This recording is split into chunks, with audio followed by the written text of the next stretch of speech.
your daily practice is not just your practice on the mat, it's your life. It's who do you follow, what conversations you have, who's in your field. Daily practices with your partner, with people you're dating, friendships. Like there are so many practices that we can do to have deeper intimacy. And if we don't practice something, we will fail at it, right? Like we expect to have these amazing relationships. We don't practice the art of relationship. So like a practice I have for, starting a new relationship is I fear, I desire, I love. So sharing with that person that even if you're just dating and it's like very brand new, what do I fear? I fear that you don't have time for this. I fear that I'll get my heart broken. I fear that, we're in a different place in life. I fear whatever the fears are. I desire. What do I desire in relationship in general? I desire to have a partner where we can go on adventures. I desire to have a partner we can do daily spiritual practice with. I desire true sacred union in this lifetime. I desire, someone who I can write poetry with, like whatever your desires are. And then I love, what are the things you love about that person? I love your heart. I love how thoughtful you are. I love the way you communicate. I love the way that you show up. I love what an amazing friend you are, whatever the things are. So you will both go back and forth, say, I fear, and then they say, I fear. You don't respond to each other's fears. Then I desire, partner, I desire. Then I love, partner, I love. And you'll go back and forth and do this. And at the end, you can respond. And this is a really great practice that you can do with even your existing partner, someone new you're dating, anyone in your life. And it just like helps you break down all of the like icky feelings you might be experiencing and come back to the truth of the connection. So practice the things that matter to you. Like relationships to me are the priority of my life. Like my friendships matter to me so much. Love matters to me so much. So something I'm so much more attuned with are practices, my own daily practice. So I can clear like the icks and the shadows and the anxieties that I have within myself, but then coming to practice with friends, romantic partner, anyone. So I know that we are like actually putting in the ground, like framework for the thing to then thrive. So I hope that answered your question. All right, back to the interplanetary, megastatic, hydrostatic. There's no gravity between us. Our love is automatic. Zoom, zoom, zoom. And my heart go boom, boom. My supernova girl, girl, girl, girl. If you know, you know. All right. What are your love languages? And do you think they're important in relationships? Oh, I love this one. Okay. The truth of what I believe about love languages is that we all have the same love language. And that love language is to feel seen, felt, heard, and understood. I believe ultimately that's what we all want, and the other love languages are, they're beautiful little bells and whistles. But if we don't feel seen, you see me for who I am. I see you for who you are. Felt, do you feel me? Do you have empathy for me? When I'm upset, do you feel that upset? Heard, do you actually hear and integrate what I say? Do you take action on what I say? Or is it coming in one ear, going to another? Are you present with me? Understood. Do you understand who I am? Do you understand what I stand for? And I feel if these 4 basic things aren't in a relationship, no amount of gifts and quality time and whatever the things are going to make it work. And these 4 things, by the way, it is work to consistently have them. It requires vulnerability. It requires deep conversation. It requires practice. And it's like the 4 things we want the most, but to actually like give that to someone else is a real practice. So let's kind of dive into each one. Like being seen, like do you see your partner? Do you actually see them for who they are? Or do you just see a projection of them? And do you feel seen by your partner in your gifts and who you are? Do you feel like they actually see you? Do you feel felt by them? Do you feel like when you're upset, they're with you, they're nodding their head, they are empathizing with you, they can feel your pain? Even if it's not to the extent that you can, I will say generally as women, we do feel more than men, it's biological. But are they trying at least to meet you there? Do you feel felt, even if it takes some time? And do you feel it into your partner? Do you feel their micro expressions and nuances?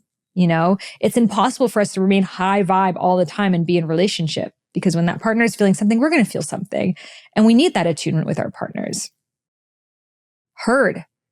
Am I hearing my partner when they say something? Am I actually taking note of it and integrating it and taking action on it? And are they doing the same to me? Or am I constantly repeating myself again and again and again? I really would love for you to show up in this way. It would mean so much for me if you could show up in this way. What I really need in this relationship is for you to show up this way, but they're still not doing it. So are you being heard? It's one of the worst feelings not to be. And do you feel understood? And this one is interesting because at the core, like, do we understand ourselves? And it's like, this is a nuanced one because we are always changing. And I don't feel we ever will get to this point that we totally understand ourselves. Because the moment you understand yourself, you do change. So it's like a fantasy to have a partner who like understands you more than you can understand yourself. I feel like we see that all in like movies. It's like, I understand you more than you understand yourself. And like, we deeply want that because a core human experience is to like not understand ourselves of like, who am I? And like, that is a lifelong journey. That's the spiritual journey of understanding ourselves. And every single day I'm understanding myself more, but who I understood myself to be 3 years ago is not who I understand myself to be today because that version of me no longer exists. So to be understood, I must always be in practice of understanding myself.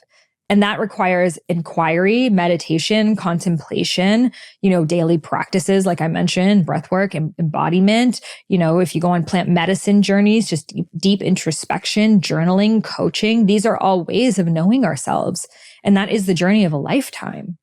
Now, naturally, the more I know myself, the more I will need to be in harmony, in equilibrium with someone who's also on that journey. Now, their journey may not be as in-depth as yours. I find that often in relationships, there's like one person who likes spirituality is like more of their life. And for someone else, it might be like naturally a part of them, but they're not like doing as much practice, but still they are in practice, right? If they've never even asked themselves, who am I? They don't even like really care about that. And that's your whole life. There's going to be some disharmony there. However, they may naturally understand you in this way that doesn't really require so much necessary practice. So I'm not saying leave your relationship if someone's like not in deep spiritual practice all the time, but do you feel like they understand you? Do you feel like you're getting through to them? Do you feel like they understand the gist of who you are?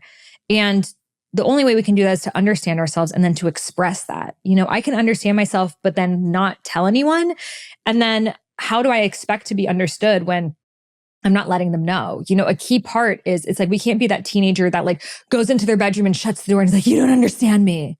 It's like, I go to these practices to understand myself, but then in a vulnerable time in the relationship, I might need to say, hey, when you're working all the time, it brings up my core childhood wound of feeling unimportant. And that started with my dad, who was working all the time, and in previous relationships where he was working all the time. And it's just how it feels for me is it brings up that childhood wound. And I just want to express that with you. And again, it's not saying you're wrong or you need to fix this or you need to change. It's just sharing your experience of your understanding of yourself. And then naturally that person is going to lean in and, be grateful that you've shared with them that. So then they know when, they're working a lot, that maybe a text means a lot to you or checking in means a lot to you. And they'll understand more where you're coming from, but you can only have them understand that by you sharing that. And I feel in relationships and friendships, we need to be a lot more explicit with our communication than most of us are. Like we try to show them like being a little bit withdrawn in this, but like they may be based on their own traumas and experiences, take you being withdrawn around something totally else. They might think that they were too much and you want more space from them. So you being withdrawn, they might get more withdrawn too because they're afraid of getting rejected. So then it's the opposite of what you want. You wanted them to lean in more. So you're leaning back. So then they're leaning back as opposed to saying, no, I actually want more intimacy. I want to be more in touch with you. I want to be more involved with you. And it's vulnerable to say that and to, have them say, well, I can't. But anyone that you're building a relationship with, you need to be honest from the beginning. Otherwise, you're not going to have the relationship that you desire. And I believe ultimately a good relationship is not necessarily how compatible you guys are, but how much you're willing to make the relationship work. Because I've seen relationships with people who are like total opposite, nothing in common, but they're both invested in the relationship and it works. You see relationships with people who are like, working together and have great chemistry and all the things, but then in relationship, they don't work because they're not putting in the work. So putting in the work is being vulnerable, understanding yourself, and then sharing that with the other person, not in a way that's making them wrong, but in a way of like, here I am sharing my heart with you. Will you receive it? And that's starting a conscious relationship right there.